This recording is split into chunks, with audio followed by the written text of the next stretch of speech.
This is our Peerless Tilt Turn window. In this video we're going to show adjustments that can be done in the field in the case that a tilt turn window is installed and not operating correctly. And we're going to show the adjustment that raises the entire leaf of this casement straight up.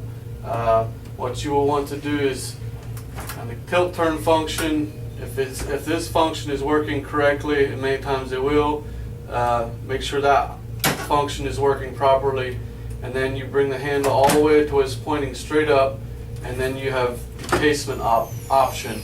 As you open this casement all the way up, a lot of times you may be experiencing that there's slight rubbing in the bottom here, and this is what we're going to solve by raising the casement leaf up.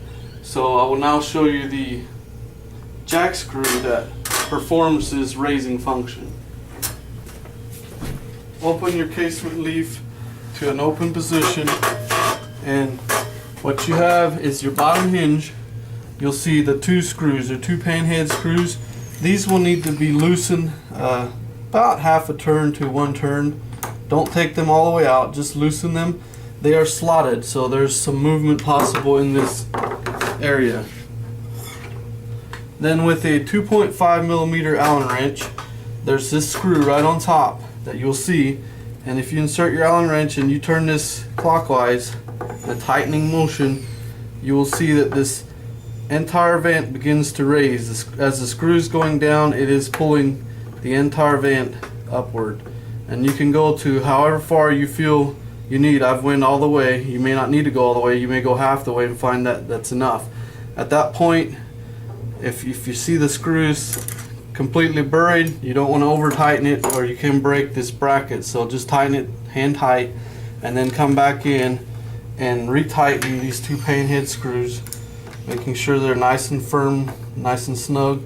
At that point, you'll then close your casement, and you should have solved the issue of it rubbing on the bottom.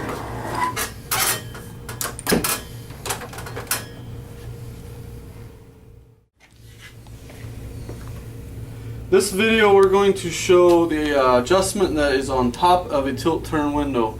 In the case that you have already adjusted the entire vent upward, this video will show a tilting action of this sash that will bring it to the back towards the hinge side, allowing this front side to raise up.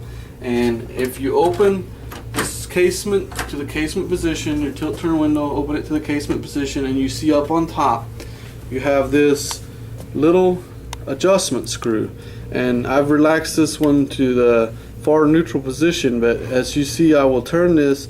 What this is doing is raising, it's forcing this piece that way, which is bringing the vent along with it. This piece, the vent, and this piece are attached in one unit, so as you turn this, it's pulling your vent back towards the hinges, and you can go all the way as far as you believe that you may need to go.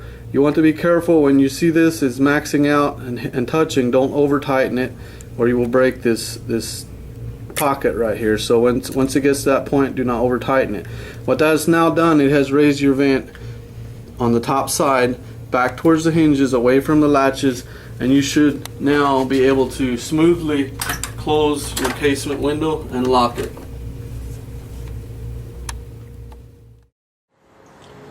This is a Peerless Products G-Series tilt and turn window. The handle is in the lock position now. If you turn it 90 degrees, the window will tilt in. You close it back, turn the handle another 90 degrees, and it becomes a casement. In this position, if it is necessary, the Giossi keepers can be adjusted with a 2.5 millimeter Allen wrench. You loosen the center screw up, and you can move it in or out plus or minus 2 millimeters. Standard position at the factory, the face of the keeper will be flush with the face of the frame. It can also be moved up or down if necessary with the same Allen wrench.